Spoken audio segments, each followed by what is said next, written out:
Welcome to the RNL, the Revolution Nothing Less show. Today is Thursday, August 8th, 2024. This is our 208th episode. My name is Sunsara Taylor, and I'm happy to be joined today by Annie Day. Very glad to be here with you, Sunsara. This show is about what our name says, revolution, nothing less. A real revolution to overthrow this whole system of capitalism, imperialism. The only way to end the needless suffering, oppression, wars, climate catastrophe that this system has people trapped in is an actual revolution. And there is a way to make a revolution for real in this time. On this show, we base ourselves on and we fight for the leadership that's being provided by Bob Avakian. Bob Avakian, BA, is the architect of a whole new framework of human emancipation, what we call the new communism. And the heart of today's show, we're going to be talking about and announcing a major offensive we are undertaking and we're inviting you to be part of to get Bob Avakian's leadership, this visionary, hardcore, revolutionary, deeply scientific leadership out in front of millions in this extraordinary time when it could be possible to make a revolution. This is decisive. You'll hear more about it. And you'll get a chance to hear from Bob Avakian directly in the course of today's show. At the back of the show, you're going to hear from Rafael Kadaris taking on a whole range of bullshit. But first, to open, we're going to hear from you, Sunsara, on the very dangerous situation in the Middle East. As we film, the world is on edge at the danger of a regional war breaking out in the Middle East, and worse. Last week, Israel carried out assassinations of leaders of both Hezbollah and Hamas while they were in the countries of Lebanon and Iran. And now U.S. politicians and media are making a big deal about how Israel is bracing for military retaliation from Hezbollah and even more dangerously from Iran. Israel has been bracing for a major retaliation by Iran and Hezbollah in response to the killings of senior officials. All this holds the profound danger of escalating into a wider war in the Middle East. This includes the threat of direct, all-out military confrontation between Israel, which holds a major nuclear arsenal, and Iran, which, while not as powerful as Israel, is a major military force in the region. Even more dangerously, Israel is backed every step of the way by the U.S., and China and Russia have alliances with Iran. A regional war could very easily draw in these imperialist gangsters, all of whom possess enough nukes to destroy life on Earth as we know it many times over. So this situation is extremely dangerous, and no one knows how it will develop. But there is one thing that we do know, and that needs to be made clear over and over again. If there is a wider war, the U.S. will bear the greatest blame. This includes genocide Joe Biden, and yes, cold-blooded Kamala Harris. And the Republicans are behind this too, and Trump wouldn't be any better. The U.S. would mainly be to blame. Why? Because the U.S. is backing Israel to the hilt as Israel is provoking all of this. It was Israel that bombed Lebanon's capital city last week. Israel killed 20 civilians and assassinated a leader of Hezbollah. This is a crime, and it's a provocation. But the U.S. didn't distance themselves from this. No, the U.S. is still sending billions of dollars of high-powered weaponry and bombs to be sure that Israel can hit even harder and more violently going forward. The U.S. is responsible. Or think about this. The person that Israel assassinated in Iran was Hamas's lead negotiator. The assassination of a Hamas leader overnight that could have major repercussions for the war in Gaza. Ismail Haniyeh, a political leader who is one of the chief negotiators in the ceasefire talks, was killed in Iran just after attending the inauguration of the country's new leader. It is literally difficult to think of a more blatant way for Israel to say fuck you to the prospects of a ceasefire than to kill the person they're supposed to be working with to achieve that ceasefire. But this didn't make the U.S. pull back their support. No, they've doubled down. The U.S. is responsible. And then there's this. Israel carried out this assassination of Hamas's lead negotiator while he was on Iranian soil, right at the time that Iran was inaugurating their new president. That's right, Israel blatantly violated Iran's national sovereignty, and they did it on a day that more than almost any other day Iran couldn't downplay or ignore. This is a crime, a war crime, and a provocation. And the U.S. is still standing with Israel. The U.S. is responsible. And then there's Israel's one-sided genocidal slaughter of the Palestinians trapped in Gaza. Israel has killed over 40,000 people since last October, nearly half of them children, with countless others still uncounted because they are buried under rubble. It has forced almost the entire population of Gaza to flee their homes, then flee their refugee camps, then their makeshift shelters outside hospitals and schools, their tents in the sand, again and again, only to be bombed as they flee. Israel is blocking food and aid and medicine from getting in. Completely preventable diseases are spreading, like polio, and Israel won't let in the vaccines. And none of this is accidental or incidental. Just this past Monday, Israeli Finance Minister Bezalel Smotrich said openly that starving 2 million Gazans to death may be right and moral, but that the world won't let us. Bullshit. That is exactly what they are doing, and the U.S. is continuing to stand next to them every step of the way. The U.S. is arming Israel, justifying its actions, promising to stand behind it if a further war, a wider war, breaks out. And the U.S. is doing all of this because Israel plays a major role in enforcing the U.S.'s strategic interests and domination in the Middle East and really all over the world. So don't be fooled by Biden and Kamala's talk of wanting a ceasefire. Don't be fooled by their claims of working to prevent a wider war. And don't believe Kamala and her phony sympathy for the Palestinian people in Gaza. Sure, she and Genocide Joe might wish that Israel would wage its genocide against Gaza in a way that wasn't quite so blatant. They might hope that things don't spiral into a wider war and even a world war. But whatever they say, every day their actions are speaking louder than words.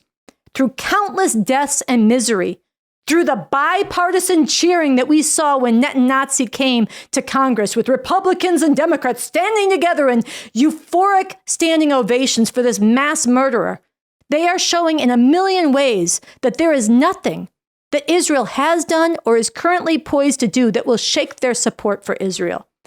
These rulers, both the Republicans and the Democrats, are monsters. They're mass murderers. They are drenched in the blood of the Palestinian people, and they are backing genocidal maniacs in Israel without pause. So whatever happens, let's be clear. The rulers of this country are responsible, and we are responsible to stop them.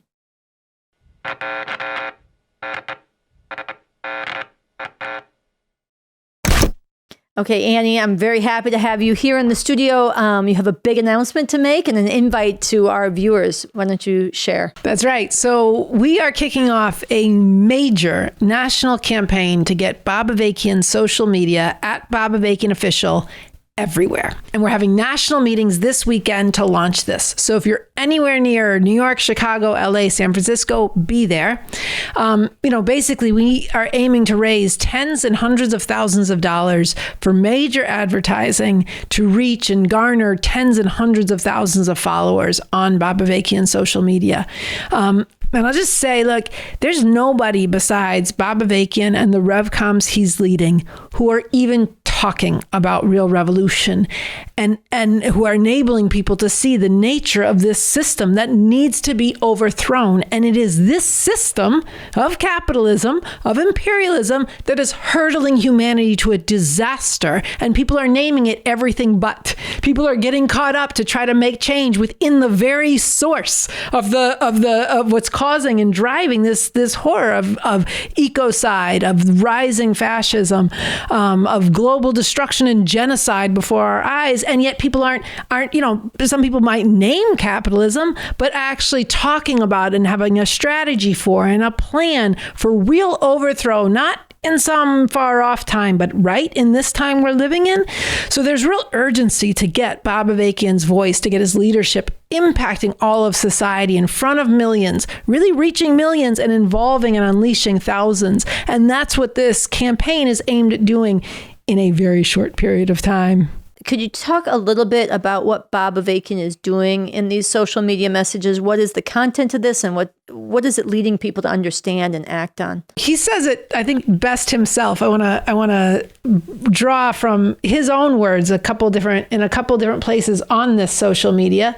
I'll just say in brief, he's providing the leadership people need to understand what is happening and why, and to be able to recognize the positive revolutionary potential that can be wrenched out of a very dark and very dangerous and very difficult situation. And he's doing that hot on the heels of breaking events to be able to see through the thicket of what's happening. And he's going up against all of the bullshit that people are arguing basically all of the bullshit ways that the system has people trained to think and act, and also all the ways in which people's sights are profoundly constrained to thinking and acting on the terms of the system itself. So why don't we play the first paragraph from his first social media dispatch that introduces what he's going to do. This is Bob Avakian, BA, revolutionary leader, bringing forward a whole new way, a whole new framework for human emancipation, the new communism. I'm coming to you straight up, bringing truth the powers that be don't want you to have, truth you need to know, the truth about the revolution we need, why this revolution is necessary, why and how it is actually possible, and what this revolution is all about. Because if you don't understand why we need a revolution and how that revolution could be possible, then you don't know what you need to know. So that's just the beginning of how he framed this whole series of social media messages that he's been, delivering for months now.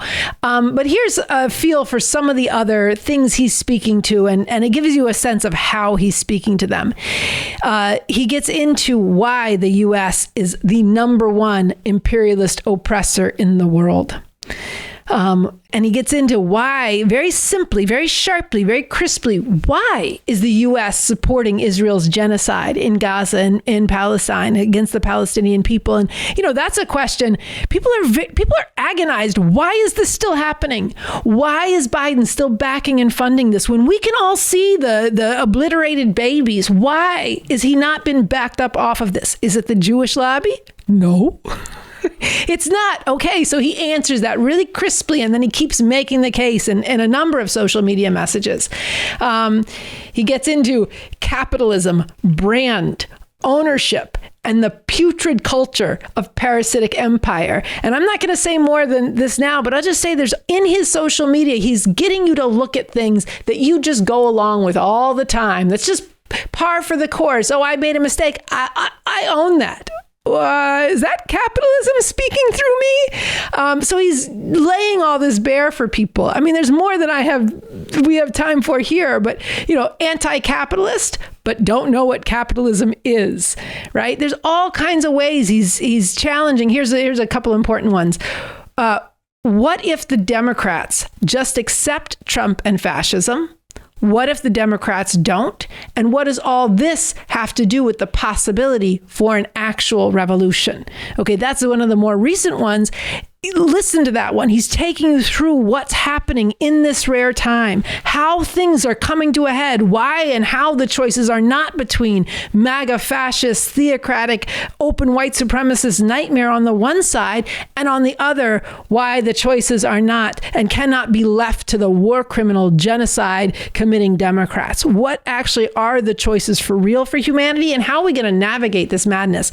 So I know I'm going on quite a bit here, but this is what he's doing in this social media. He's providing leadership that people need now to be able to see through, like I said, the thicket of what is, and be able to see through the fact that the world could be a whole different way. One of the ones I didn't mention, there's no such thing as human nature. Right? So how could we be different? What kind of relations could be forged that are different? This is what's being provided. And through this, people get to know and find out about the leadership of Bob Avakian, which really is like nobody else on the planet in terms of being able to see the way through for humanity. This campaign is happening at a really really momentous time. You mentioned this, and Bob Avakian speaks to it deeply in these social media messages, that we're living in a time when what has held the society together is being ripped apart. The rulers are at each other's throats in a way that they haven't been since before the Civil War. And this is going to get only more intense it has been getting more intense. It's continuing to get more intense as we approach the scheduled elections. We don't know what's going to happen, but there are deep divisions that are not going to be knit back together. And there's a lot of ways that people are still clinging to things, trying to go along with the way things have been, desperate to cling to their illusions, get excited about Kamala Harris, all these things. But there's more and more people being unsettled by this. And this is part of why Bob Avakian's voice, Bob Avakian's leadership, and Bob Avakian's struggle with people to see not just the horror and confront it, but the possibility for revolution. If you step into this now, needs to get out before millions. Most people are not going to want to hear it all right away and get with it. But we're not going to reach the thousands who are hungering for a way out, searching for a way out, who would be the first to respond if we don't reach millions. As you get thousands, or even beginning critical masses, you can be acting on the terrain with revolutionary forces in a way that is shaping and influencing and lifting the sights of those millions. So there's a real dialectic between building the forces for revolution on the ground, the REVCOM core for the Emancipation of Humanity, and the leading edge of getting this campaign of Bob Avakian social media out everywhere.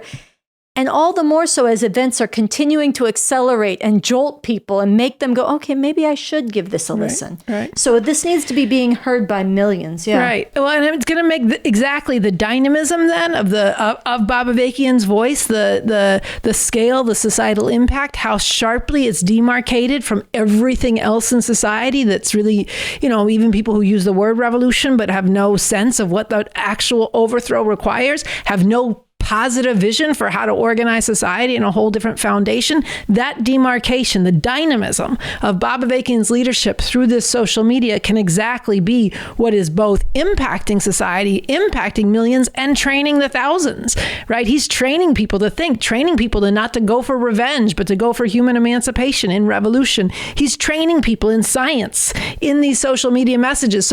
So part of the campaign is we're working both on impacting millions and bringing forward training the thousands, and exactly the back and forth you're talking about. And very concretely, right, with this campaign of building up a grassroots effort to raise big funds. Of what you do in reaching out to your networks and people of what you can do and being part of reaching people one-on-one through the social media, but also then joining with others and getting creative and bold and determined with banner drops that really provoke and capture people's attention.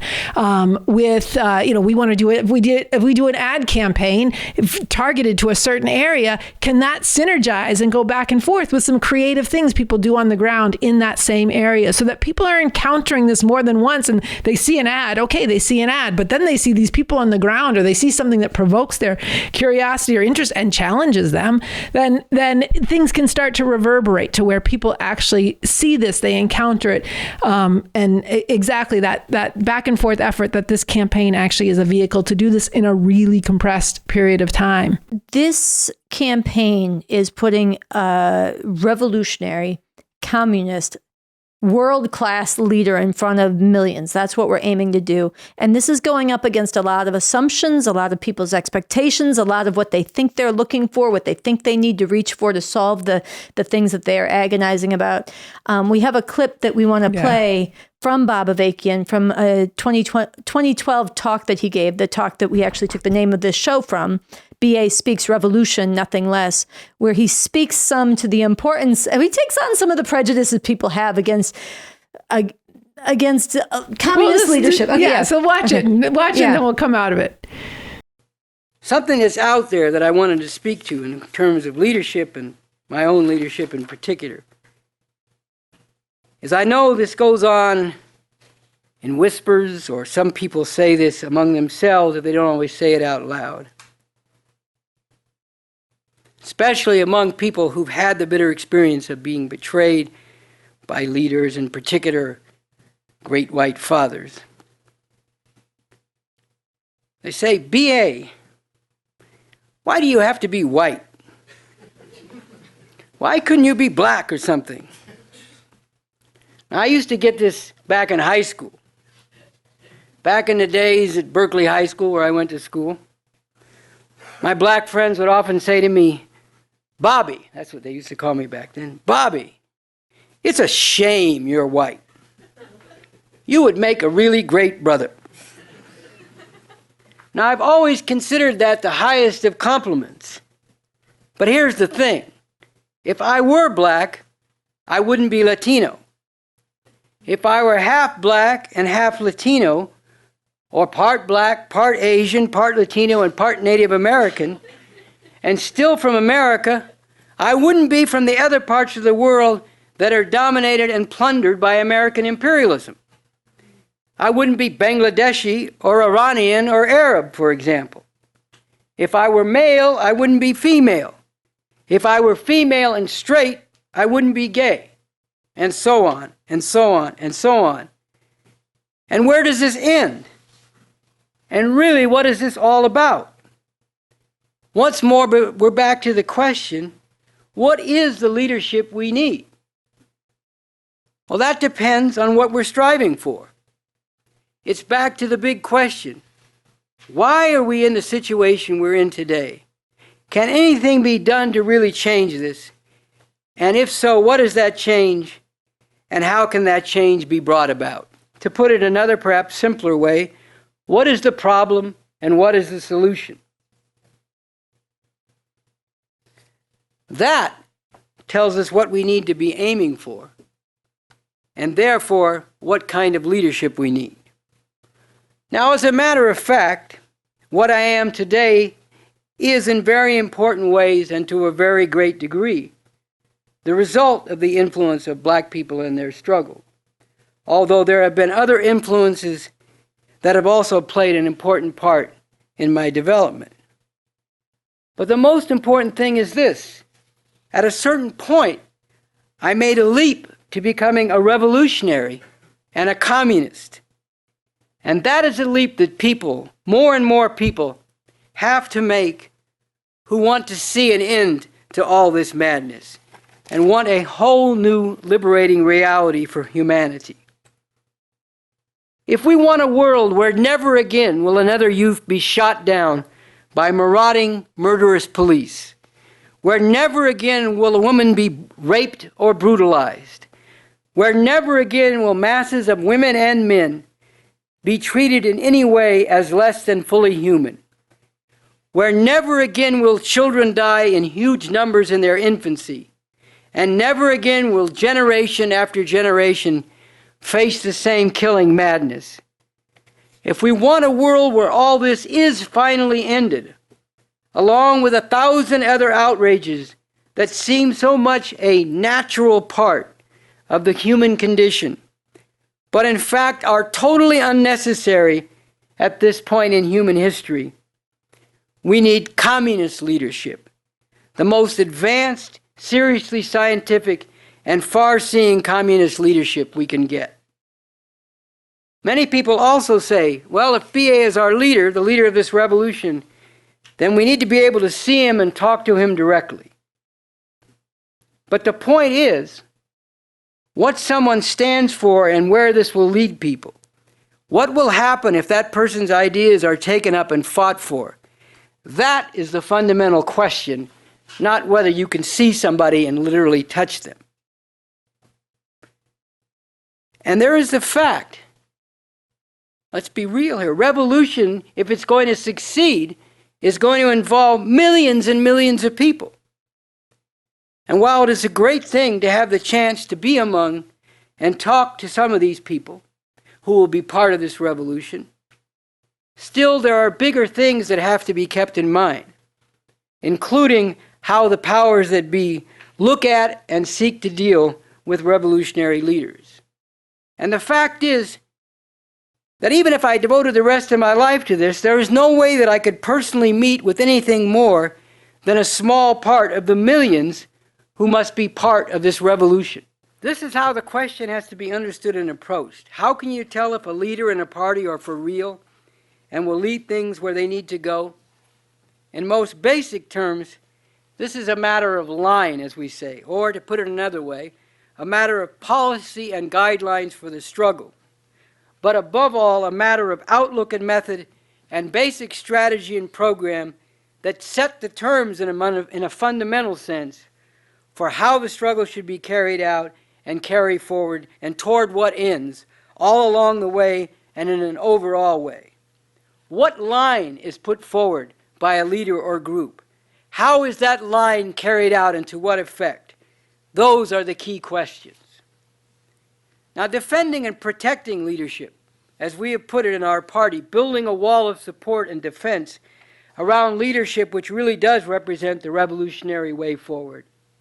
Working to defeat attacks on this leadership and to turn this into further exposure of this system and resistance against its completely illegitimate rule. This is a crucial part of building the movement for revolution and working to bring into being the basis for revolution and then actually making this revolution when the time is right, when the conditions have been brought into being, and the millions and millions who must make this revolution are ready and determined to fight to make it. That is such a wonderful introduction to both who Bob Avakian is as a person, what shaped and developed him, but also somebody who is determined to help people see and break out of the bullshit ways of thinking and acting of this system that you just, people want to follow a leader that looks like them, stuck in identity, people who just kind of, think small scale about revolutionary change and not the fullness of what's required. And then the challenge he poses and giving a criteria for the kind of revolutionary leadership that we need and what's required. But this is just, that's the kind of thing we're going to have to do in this campaign. We are going up against all the bullshit arguments, all the controversy. I don't want to follow an old white man, the individual leader, attacks and slanders about cult and all this. But we're going up against it with the greatest strength we have in this leadership who's determined to break people out of the confines of this system and determined to lift people's sights to the fact that there really is a different way the world could be, different ways of relating that really is about the emancipation of humanity, not just their small group. So in this campaign, that kind of contention is part of the strength that has to get joined and unleashed. It actually to have that work for us. So it's going to take all of us and our creativity and our really revolutionary determination, and then I think a lot of joy and a lot of sass in taking shit on and helping people see, why am I caught up in this bullshit? There really can be a different way. Let's go. Let's fight for it. And that's what BA is challenging people to lift their sites to in his social media, that we have to make a big deal out of in this campaign. So go to these meetings, bring your ideas, bring your creativity, bring your donation, and let's have a big impact. This is a really big deal, a big move. It can make the hugest difference. And there's a lot of work to be done, a lot of problems to solve, a lot of creative thinking to unleash to get this everywhere. So again, to echo her, we do want to see you at these meetings, and we'll continue to return to this on the show as we go forward.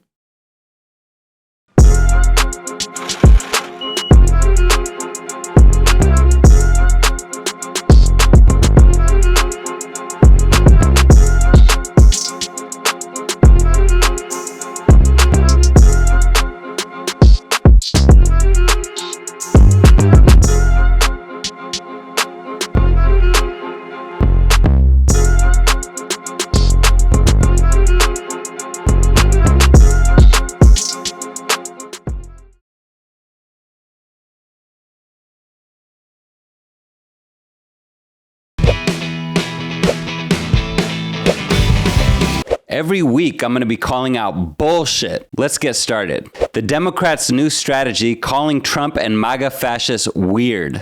Wow, you guys, Hitler? So weird. So weird. And his brown shirts? Oh my gosh, goofy as fuck. And Mussolini, he's just... That's cringe. That's cringe. This is what Democrats actually sound like these days. They're just weird. Weird. That is weird behavior. These are weird people on the other side. They want to take books away. They want to be in your exam room. And by the way, a lot of liberals in Germany did dismiss Hitler as a goofy buffoon. And look how that ended up. Trump and his MAGA followers are not weird. They're fascists, white supremacists, male supremacists, Christian supremacists, America first, xenophobic fascists. They want to strip away even the pretense of democratic rights and institute undisguised capitalist dictatorship. And you are not going to hurt their feelings by calling them weird. But calling them weird does align with the Democrats' interests in portraying this fascism as some strange deviation from America and its values. As Bob Avakian put it, the Democrats will never and can never fight these fascists in the way they need to be fought, because that requires getting into the real nature of this system and bringing out the fact that these fascists, as grotesque as they are in fact a grotesque expression of the very system that the Democrats themselves are an expression of and are working to perpetuate. Racist police terror.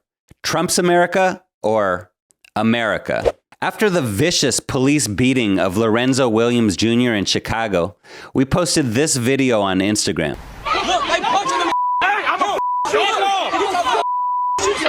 The man on the ground the officer threatened to shoot is 32-year-old Lorenzo Williams Jr.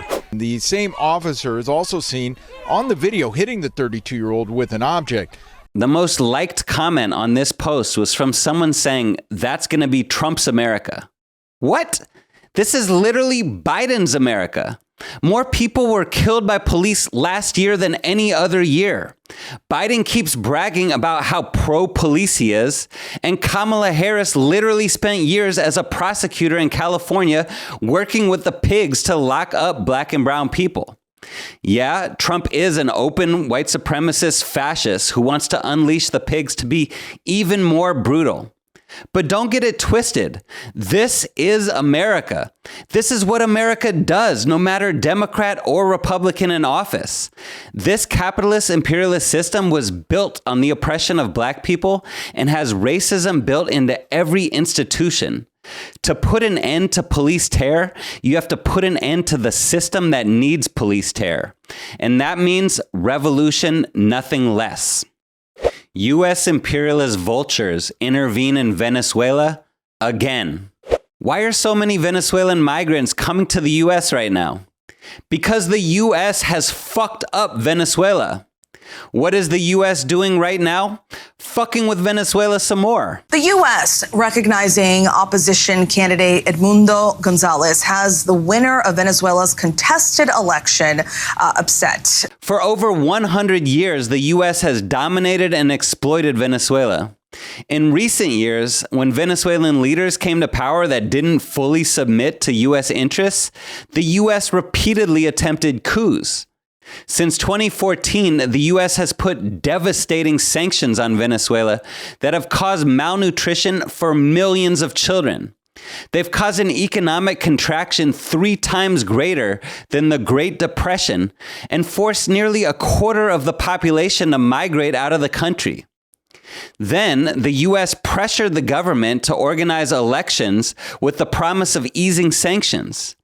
But now that the U.S. doesn't like the results of that election, they just went ahead and recognized the pro-U.S. candidate as the president-elect anyway. The U.S. government says it recognizes opposition candidate Edmundo Gonzalez as the winner of Venezuela's presidential election.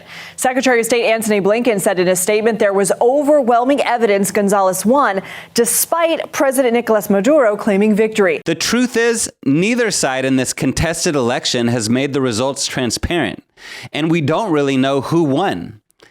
But the bigger truth is the U.S. imperialists who have repeatedly overturned democratic elections, backed murderous regimes, and sponsored coups in Venezuela and all over Latin America for generations have no right to talk about free and fair elections. They have no right to intervene in Venezuela, and they definitely don't have a right to complain about immigrants coming here from Venezuela or anywhere else. Lying fascists falsely accuse Algerian boxer Amani Khalif of being a man.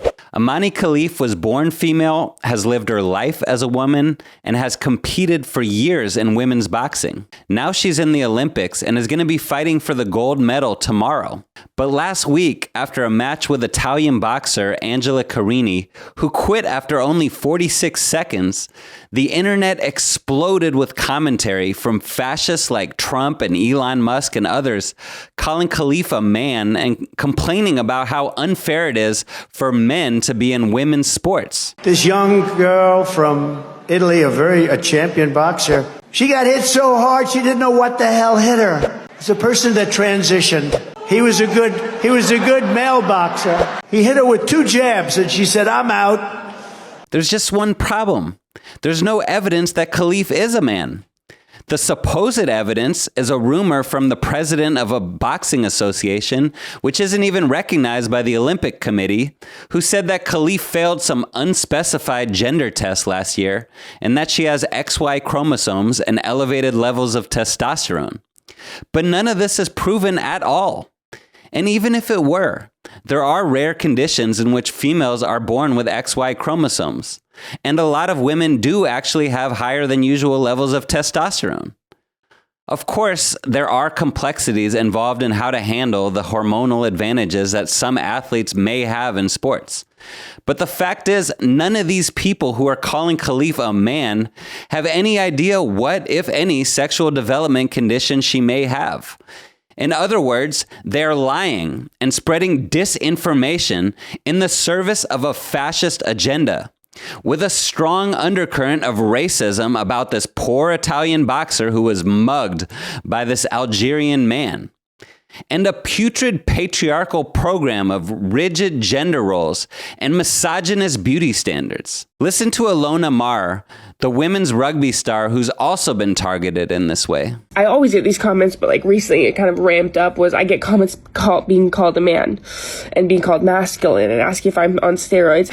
There will always be negative people out there, and they put women in a box, and they think of women should be fragile and petite and quiet and meek, but that's not the case.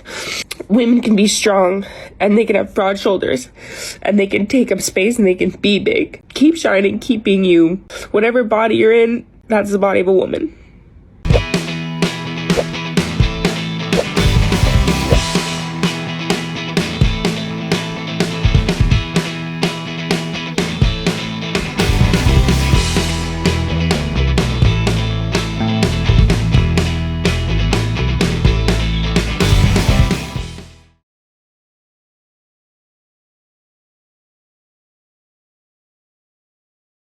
All right, so that was Rafael Kadaris taking on, as you said, a whole lot of bullshit. Very refreshing and quite a bit of fun, I think. He did promise that he'll be doing this in future episodes. So if you have ideas of things you want to see him take on, send us a note, leave a comment down below. And we've reached the end of today's episode. So thank you all for tuning in. Spread the word of this show to everyone you can. Comment below, like, subscribe, become a Patreon of this show, a financial supporter. That's what enables this show to keep functioning, to the lights on, the power. And it's part of how we build a movement and a community for this show and for the revolution we're building. Don't forget, be at the meetings this weekend in cities across the country. We'll put the locations in the description below. We got work to do. Let's go, people. Let's change the whole face of everything and what people are thinking and how they're acting in a time where it really can matter. And get Bob Avakian's social media, this revolutionary leader, out in front of millions. So yeah, Chicago, New York, Los Angeles, Bay Area, and DM us if you can't get to one of those. And we are going to be having, as you said earlier, a national Zoom next week to involve everybody in that. With that, I want to thank the crew here of the RNL Revolution Nothing Less show. Thank you for tuning in, and we'll be back next Thursday. See you next week.